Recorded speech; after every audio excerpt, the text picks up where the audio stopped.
갈수록 심각해지고 있습니다. 코로나19 환자가 오늘 400명대를 돌파했습니다. 장혜찬 평론가님. 네, 그런데 코로나19 환자가 400명대를 돌파한 이 상황에서 병상 부족 등의 여러 문제가 나타나고 있는데 의료진들이 또 생각지도 못한 문제 때문에 곤혹을 치르고 있다고 합니다.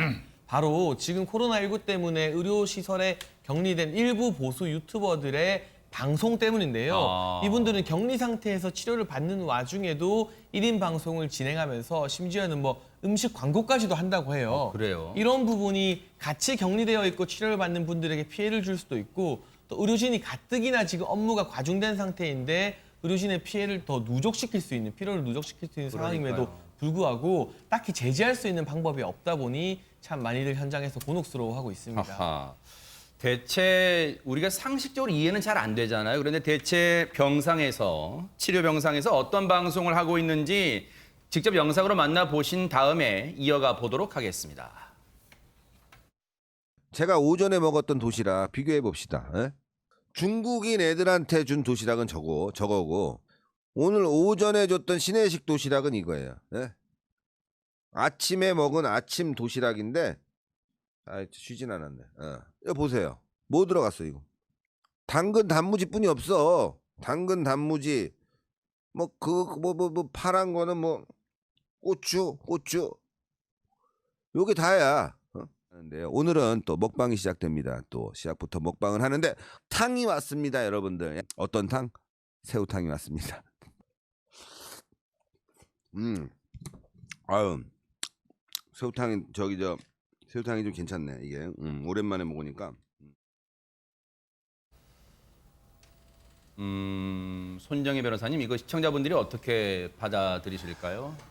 지금 코로나19에 대해서 지금 그 격리 치료하는 병원에서 저렇게 방송을 한다는 것도 놀라운데, 뭐 예를 들면 신혜식 대표가 유튜브를 하는 것이 본인의 직업이고 매일매일 하던 일이니까 갑자기 뭐 끊으라 강요할 수 있는 문제는 아닌데, 그 와중에 또 코로나와 다른 먹방까지 저렇게 이야기를 하는 것은 받아들이는 입장에서는 조금 의아한 측면이 있지 않을까라는 생각이 듭니다. 네.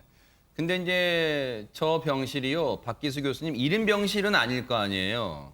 저도 지금 이제 뭐 처음 봤으니까 사실 1인인지 뭔지 모르겠지만 저게 다인실이랍니다, 다인실. 네. 다인실이면은 말도 안 되는 거죠. 왜냐하면 지금 사실은 이제 다른 사람들도 같이 코로나가 걸렸기 때문에 이미 걸린 사람끼리 뭐 바이러스가 해서 큰 문제는 없을 수 있습니다만 기본적으로 바이러스가 저렇게 침투를 이렇게 많이 하게 되면 간호사가 들어왔을 때 엄청나게 노출이 될 상황이 많이 큰 겁니다. 쉽게 얘기하면.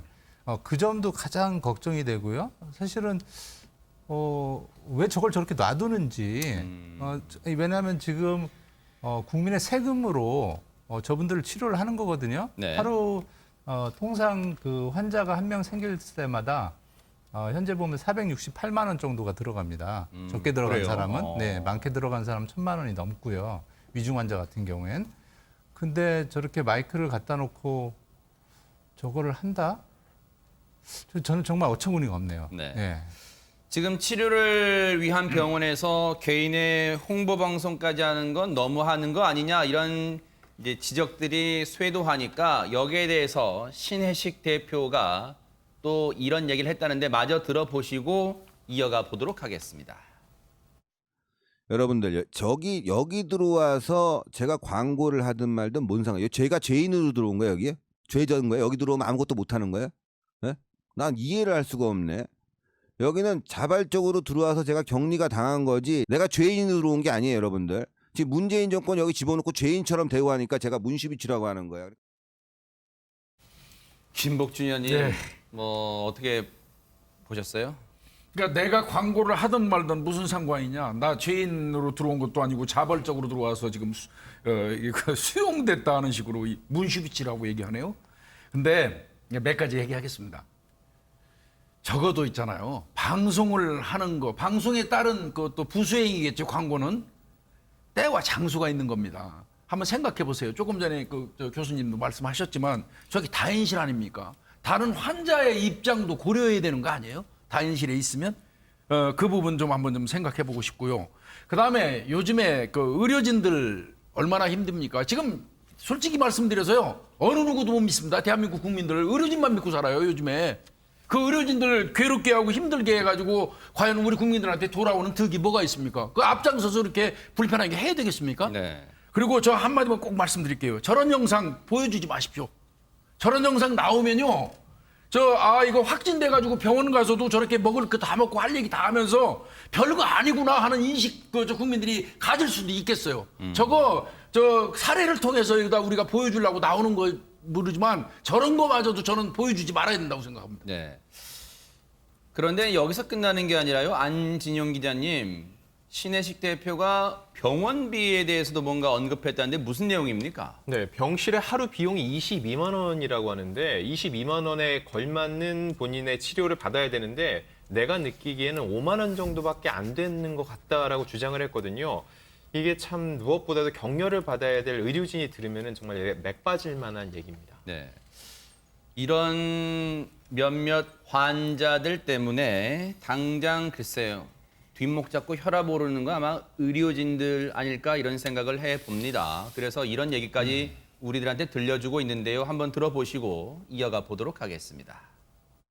그 격리복을 다 입은 채로 병실에 들어가야 되거든요. 그래서 뭐 이렇게 중요한 물건이나 이런 거 뭐 그 들어가야 할 때 이렇게 전달해주거나 할 수는 있지만 수시로 뭐 택배나 뭐 짜장면 배달 시키시는 분도 있다고 들었는데 그래서 1층에 가서 음식 받아오라고 실갱이 하다가 지쳐서 그냥 거의 다 뭐 하자는 대로 약간 울며 겨자 먹기로 해주는 경우가 대부분인데 그러면 그 간호사도 굉장히 소진되고 그리고 그 시간 동안 했어야 할 다른 일을 또 못하게 되니까 업무가 좀 마비가 되죠.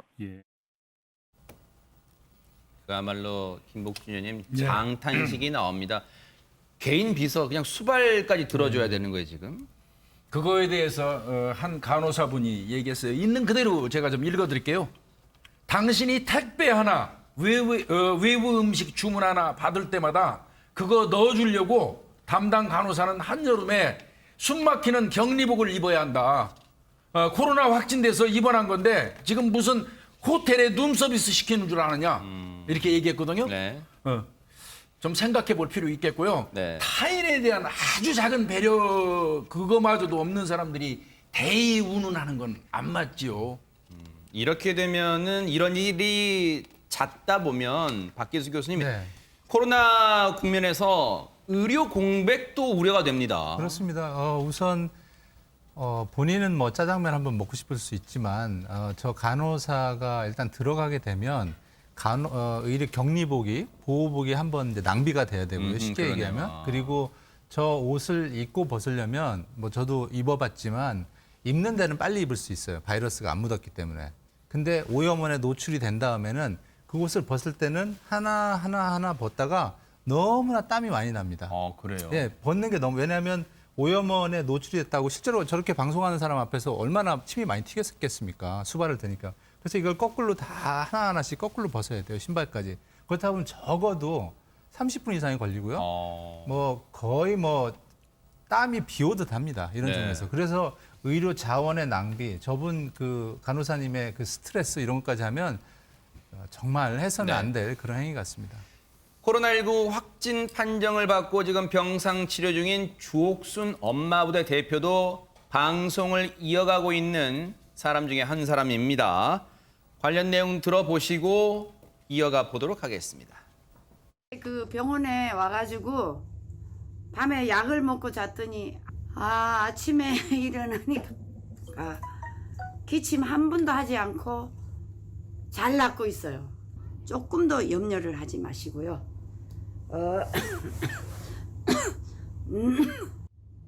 코로나 대응 실패를 결국은 저거가 해놓고는 이것을 사법부에 돌리는 정세균 총리님 절대 용서할 수가 없어요. 상권 분립이 왜 있죠? 그것도 망각하셨나 봐. 당신은 국가에 대한 책임이 없는 사람이야. 전혀 책임이 없는 인간이에요. 이 천하의 나쁜 정세균.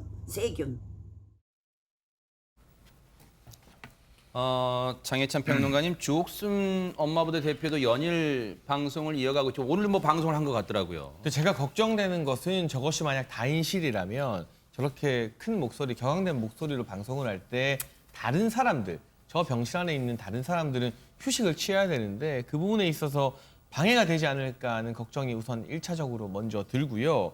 그리고 뭐 개인 방송에 자유가 있습니다만 정부의 세금과 정부의 의료 시스템으로 치료를 받는 입장에서 저렇게 과도하게 정부를 비판하는 것이 과연 때와 장소에 맞는 것인가. 이분들이 보수적 정치 성향을 드러내면서 방송을 하는데 이렇게 보편적인 국민적 공감을 사기 힘든 어떤 취지의 발언이 과연 그분들이 내세우는 보수의 가치에 적합한 것인가, 도움이 되는 것인가에 대해서도 한번 돌아보시면서 다시 판단해 보시면 어떨까 하는 안타까운 마음이 개인적으로는 많이 듭니다. 네. 근데 주옥순 대표는 본인의 얘기만 하는 게 아니라 방송에서 참 전화 연결 인터뷰까지 보여줬습니다. 어떤 내용인지 한번 보시고요. 이어가 보도록 하겠습니다. 가장 걱정되는 것이 우리 정광훈 목사님 건강이 가장 염려가 되고 있습니다. 그래서 오늘 여러분들이 너무 궁금해하시니까 목사님의 그 목소리를 들으면서 제가 대상으로 생각하고 완전히 제가 하려고 모든 총력을 다 누리고 그런 찰나에 이제 아무리 제가 하려고 해도 안 되니까 그러다가 이번에 이제 바이러스 사건이 우리 교회를 중심으로 이게 악재가 되고 터지니까 저를 이제 재구속시키려고 그러는 건데. 여러분들은 어떻게 들으셨습니까? 그리고 어떻게 판단하십니까? 상황이 이렇게 전개되다 보니까요. 문재인 대통령이 오늘 이와 관련해서 입장을 밝혔습니다. 한번 들어보시고요. 이어가 보도록 하겠습니다. 특히 특정 교회에서는 정부의 방역 방침을 거부하고 오히려 방해를 하면서 지금까지 그 확진자가 1,000여 명에 육박하고 그 교회 교인들이 참가한 집회로 인한 그런 확진자도 거의 300명에 달하고 있습니다.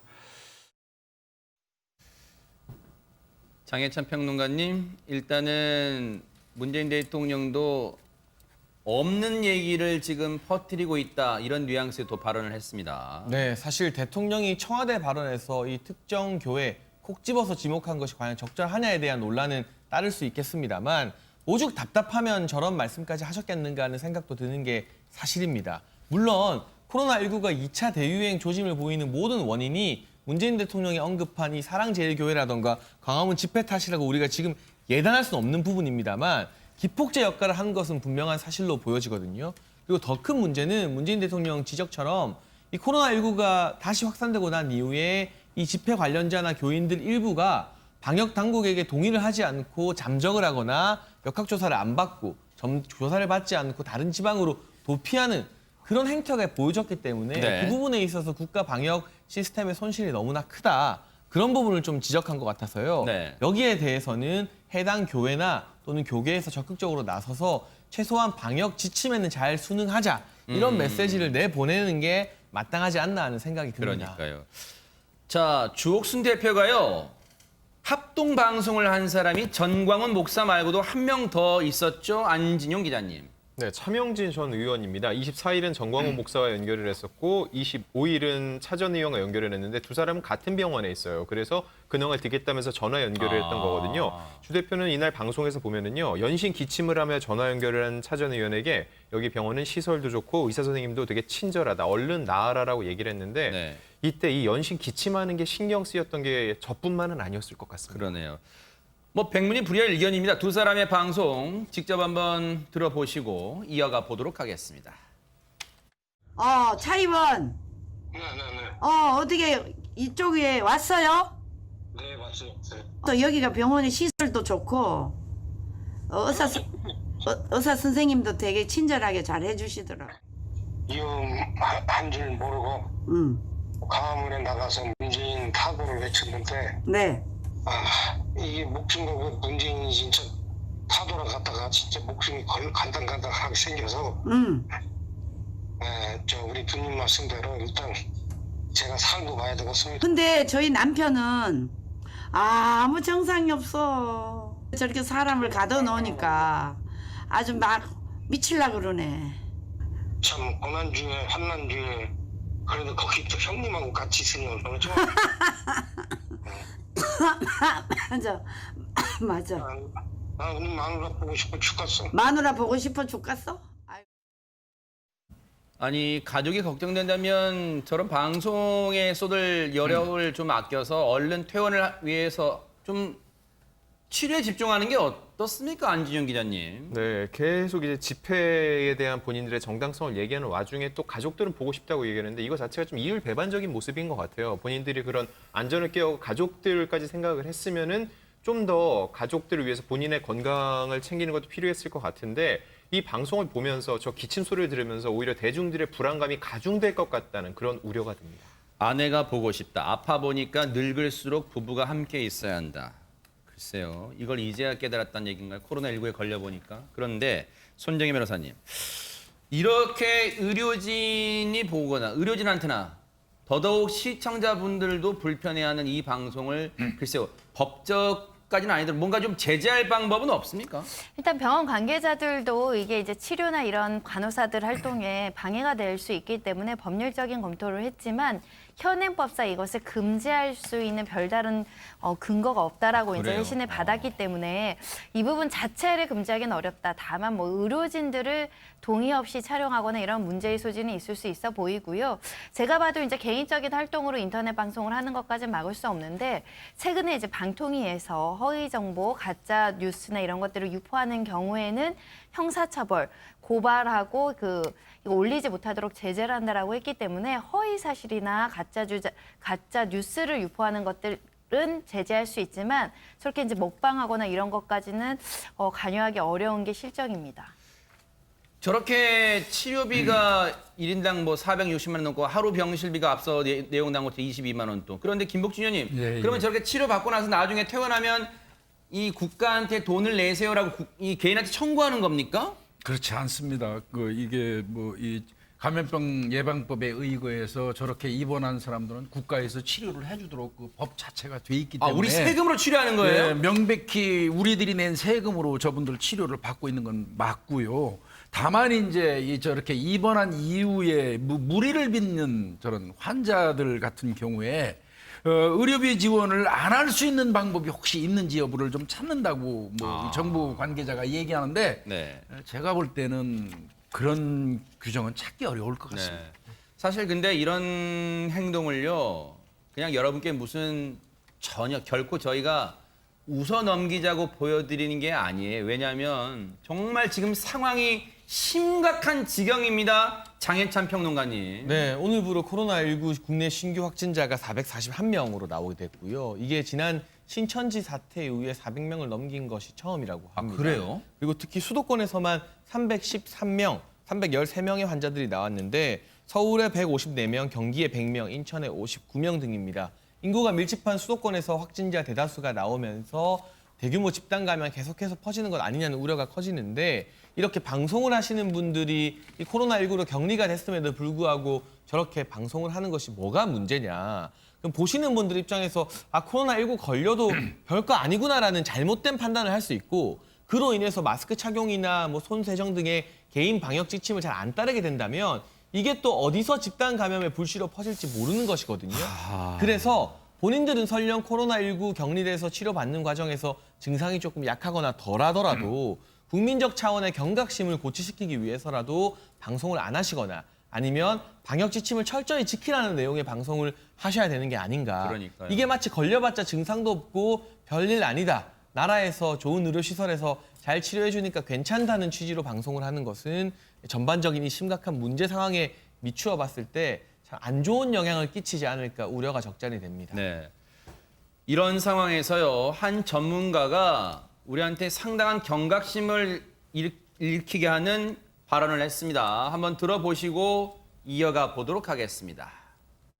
이번 8.15 이후에 지금 확 늘어난 거가 뭐 광화문 집회나 여러 가지 그 나쁜 계기가 있었지만 이거 자체가 그 사전적인 어떤 원인이나 그 이미 7월 말부터 이미 지역사회에 지금 깜깜이 환자들이 전파를 비롯해서 이제 누적된 대목들이 이제 가는 와중에 이제 그렇게 기름을 부은 듯한 네. 그런 상황으로 지금 더 폭발됐다고 보는 거죠. 뭐 적어도 제가 볼 땐 내년 말에서 내후년까지는 가야 된다고 보고요. 리스크가 있을 수 있는 그런 공간에서는 마스크가 상용화되는 이런 기간들이 꽤 오래 갈 거라고 봅니다. 그 얘기는 그러니까 쉽게 말하면 안진용 기자님 마스크를 쓰고 생활하는 기간이 지금 예상하는 것보다 더 길어질 수 있다 이런 말입니까? 네, 관리가 안 되면요. 지금은 하루에 400명 이상인데 1000명대까지도 늘어나갈 수 있다라고 경고를 했고요. 그래서 내년 말, 내후년까지는 마스크를 써야 될 것 같다라는 이런 암울한 전망을 내놓은 건데요. 네. 이 이왕준 이사장에 따르면은 이 광화문 집회는 일단 나쁜 계기라고 얘기를 했습니다. 하지만 이미 7월 말부터 누적된 대목들이 있었던 거였고 이 집회가 기름을 부은 듯한 그런 상황을 촉발했다라고 분석을 내놨습니다. 일단 이왕준 명지병원 이사장이 이제 뭐 한편으로는 또 일각에서는 또 주목받는 이유가 지금 정은경 질병관리본부장의 서울대 의대 동기랍니다. 또 그런 점에서도 이제 발언이 주목받고 있는데 박기수 교수님이 보실 때는 어떠세요? 이번 확산이 꼭 8.15 집회, 광화문 집회가 꼭 원인이 아닐 수 있다 이런 분석이잖아요. 어떻게 보세요? 예, 아니고요. 왜냐하면 그 당연히 지금 저 이왕준 이제 아까 얘기했던 정은경 본부장은 서울대 83학번 동기인데 이 숫자가 기본적으로 이렇게 늘어나는 게 저 집회만 된 건 아니고요. 이제 여러 가지 원인을 따져봐야 될 게 뭐 저희 국민들도 책임이 있고 왜냐하면 5월 달도 잘 보시면 알겠지만 황금 연휴로 인해서 우리가 활동을 많이 했고요. 그 다음에 또 코로나를 이제 잡았는데 그 다음에 숫자가 뭐 10명대 나오니까 정부로서도 잘 아시겠습니다만 이제 뭐 국민 페스티벌이다. 그 다음에 행동하면서 쇼핑몰 같은 데가 줄이 많이 섰지 않습니까? 또 할인권도 끊어주고 그랬었죠, 네. 그리고 이번에 이제 뭐 정세균 총리도 인정을 했습니다만 경제라는 것을 좀 살리는 게 어쩔 수 없이 중요하기 때문에 그 임시공휴일을 17일로 해주다 보니까 이런 경제 활동이 많이 늘어나고 그러다 보니까 결국은 바이러스는 그 안에서 이른바 농축이 된 거죠, 활동이. 그래서 거기에다가 이제 사랑제일교회라는 이 상황이 있어서 바이러스가 지방으로 확산되는 계기를 많이 됐던 거고요. 그래서 지금 뭐 얘기한 것 중에 하나가 의미 있는 게 1000명, 2000명 이런 숫자는 사실 앞으로는 그렇게 크게 중요하지 않을 수도 있습니다. 왜냐하면 중요한 거는 이제 사망자를 얼마나 컨트롤하느냐, 통제하느냐가 문제고요. 뭐 우리나라 이후 다른 나라에서도 인구 이 정도 돼서 한번 바이러스 확산이 되면 지금 현재는 바이러스가 좀 어떻게 보면은 굉장히 영악해서 사람은 덜 죽이는 대신에 퍼뜨리는 걸 더 빨리 하고 있습니다. 현재 상황에서. 그런 측면에서 보면 앞으로는 속도가 더 빨라지기 때문에 특히 이제 제일 문제가 지금 이제 바이러스 얘기했습니다만 백신이 빨라도 내년 4월에 나온다고 하니까 그리고 또 나와도 우리 손에 쥐려면은 쉽지 않고 그러겠네요. 그리고 백신의 효과성도 지금 같은 경우에는 어제 오명동 교수도 지난번에 얘기했지만 50에서 60%밖에 효과가 없거든요. 그럴 때에는 저는 의학적 백신을 기대하는 것보다 이 우리 사회적 백신, 셀프 백신 그 중에 하나가 마스크 잘 쓰는 거, 눈, 코, 입, 손에 안 대는 거 이런 걸로 이제 규결이 될 수밖에 없는 상황이다. 바로 우리가 이런 긴장의 끈을 놓을 수 없는 이유가요. 지금 특히 서울의 지금 상황이 심각합니다. 서울 곳곳에서 집단 감염 사례가 속출하고 있습니다. 장혜찬 평론가님. 네, 25일에 서울의 확진자가 112명이었고요. 26일에는 154명이었습니다. 계속 세 자릿수 넘는 신규 확진자들이 서울 안에서만 발생하고 있는 상황인 것이고 특히 최근에는 서울 구로구 아파트에서 또 다른 집단 감염 사례가 발생을 했습니다. 이 복도식 구조의 아파트 총 13층이고 1988년도에 건축된 것인데 이곳에 지난 23일 주민이 1명 최초 확진 판정을 받은 다음에 같은 동에 거주하는 분들만 8명이 벌써 확진 판정을 받게 된 겁니다. 여러 가지 감염 경로가 추정이 되고 있습니다만 아직까지 정확하게 어떤 경로로 같은 동에 있는 분들이 확진됐는지는 당국에서 조사를 하고 있습니다. 그런데 문제는 이제 아파트에 사는 분이 1명 감염되면 이런 식으로 집단 감염이 또 퍼질 수도 있겠구나 하는 그러한 두려움이 우리 주민들 사이에 번질 수밖에 없게 된 것입니다. 네. 그런데 한 아파트 같은 동에서 나왔다는 것뿐만 아니라 안진용 기자님 이번 아파트 감염 사례가 뭔가 눈길을 끄는 대목이 있다면서요. 뭡니까? 이게 미스터리한 지점이기도 한데요. 총 5가구라고 했죠. 근데 같은 라인, 그러니까 수직으로 걸린 겁니다. 이게 좀 이해가 안 되는 부분인데 예를 들어서 100일 동안 101호, 201호, 301호 이런 식으로 걸렸다는 거죠. 네. 여기에 대해서 구로구는요. 화장실 환기구를 통한 감염에 대한 이 하나의 원인을 생각을 해서 환기구 환경 검체 검사와 전면 소독을 실시했다고 했는데 네. 이 역학조사라는 서울시의 의견은 조금 더 달라요. 또 다른 가능성을 제기한 건데 이 확진자가 앞 엘리베이터나 이제 공조기 등을 통해서 이 감염 경로를 추정을 했고 중요한 건 확진자들끼리 밀접 접촉한 정황은 현재까지는 없다고 해요. 그럼 뭔가 또 다른 루트가 있다는 거죠. 이거에 대해서 질병관리본부 쪽에서는요. 환기구라고 단정 짓는 것은 일단 위험하다고 생각을 했어요. 왜냐하면 네. 몇 가지 가능성이 있는데 그중 하나일 뿐이고 미리 추정해버리면 오히려 오해의 소지가 있다는 거죠. 네. 그러면서 엘리베이터 감염 가능성에 관련해서는요.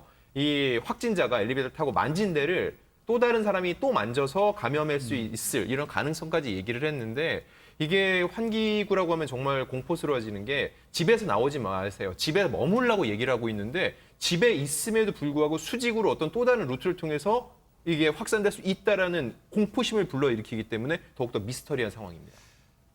물론 아직 이 감염 경로가 나온 건 아닙니다만 충분히 두렵거나 공포감을 느낄 수 있어요. 왜냐하면 여러분 혹시 이 아파트에 거주하시는 분들은 화장실을 통해서 아랫집이건 윗집이건 간에 화장실에 우리 집에는 담배를 피는 사람이 없는데 화장실 문을 열었더니 담배 냄새가 역겨운 담배 냄새가 느껴진 경우 많았죠.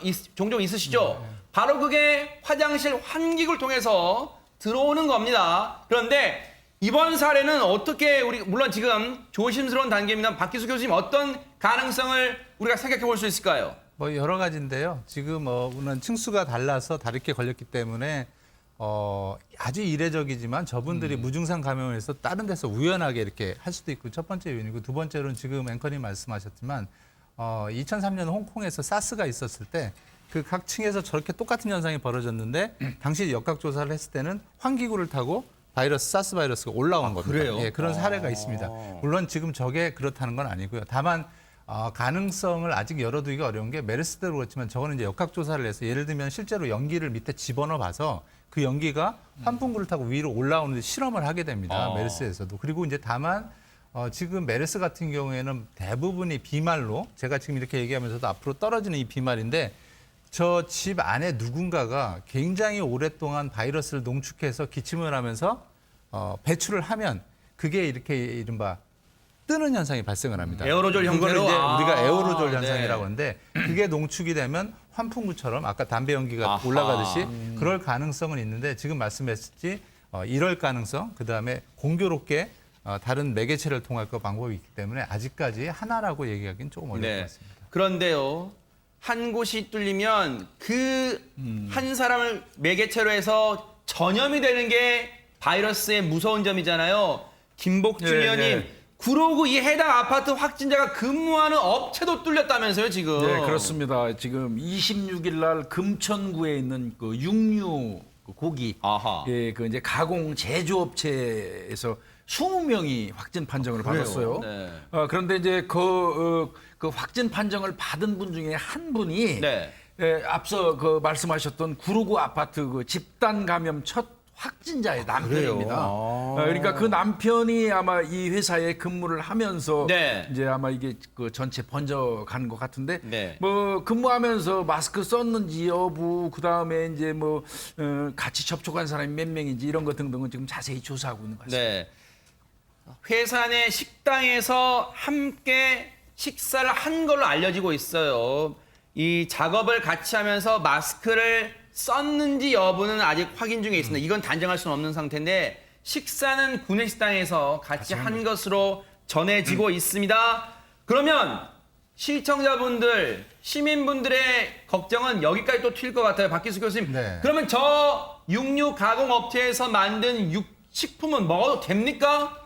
우선 껄쩍지근하죠. 네, 껄쩍지근한 게 사실이고 그래서 이제 어제 서울시에서도 기본적으로 거기서 생산된 건 모두 이제 전수 폐기를 했는데 그거는 이제 걱정을 덜했지만 그러면 이제 다른 고기도 혹시라도 그러니까요. 누군가 만드는 사람이 조리를 해서 다른 사람한테 줬을 때 과연 이제 바이러스가 올라가느냐의 문제인데 아직까지는 세계보건기구에서는 이른바 음식물을 통해서 감염되는 사례는 없다라고 보고를 하고 있습니다. 그래서 최근에 우리나라에서도 식당에서 걸린 사례가 있었거든요. 그래서 과연 그게 이제 뭐 김치나 이런 음식물을 공유해서 그랬냐고 하는데 사실은 이제 그게 아니라 당시에 보면 마스크를 안 쓰고 서로 대화하면서 그랬기 때문에 그런 걱정은 덜 할 거고요.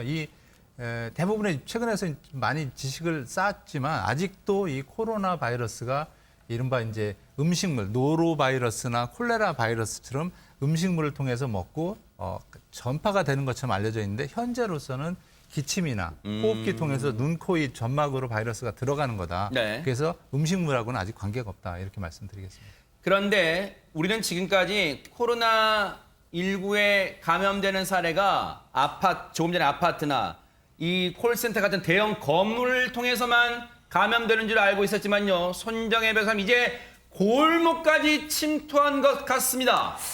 은평구 미용실에서도 집단 감염이 지금 발생한 상황인데요. 지난 22일이었습니다. 은평구 미용실 관련자 1명이 첫 확진 판정을 받았는데 지금 9명까지 지금 환자가 발생한 상황이고요. 동료 가족들이 이제 확진자입니다. 동료 3명, 가족 5명이 추가로 확진이 됐다라고 하는데 서울시는 지난 8일부터 22일까지 이 해당 미용실을 방문한 사람들은 증상이 있든 없든 검사를 받으라는 재난안전물장을 발송한 상황이고요. 현재까지는 손님이 이제 확진됐다 이런 소식은 없는데 네. 혹여라도 추가 감염자가 나올까 지금 예의주시되는 상황입니다. 자, 이렇게 서울 수도권뿐만 아니라요. 안지훈 기자님, 광주광역시도요. 지금 교회에서 집단 감염이 일어나면서 지금 상당한 위기감이 일어나고 있습니다. 네, 광주에서 이틀간 54명이 확진을 받았는데요. 하하. 이 광주광역시 성림침례교회에서 8월 24일에 첫 확진자가 나온 이후에 접촉자 조사 중에 30명이 추가 확진돼서 현재까지 누적 확진자는 총 31명입니다.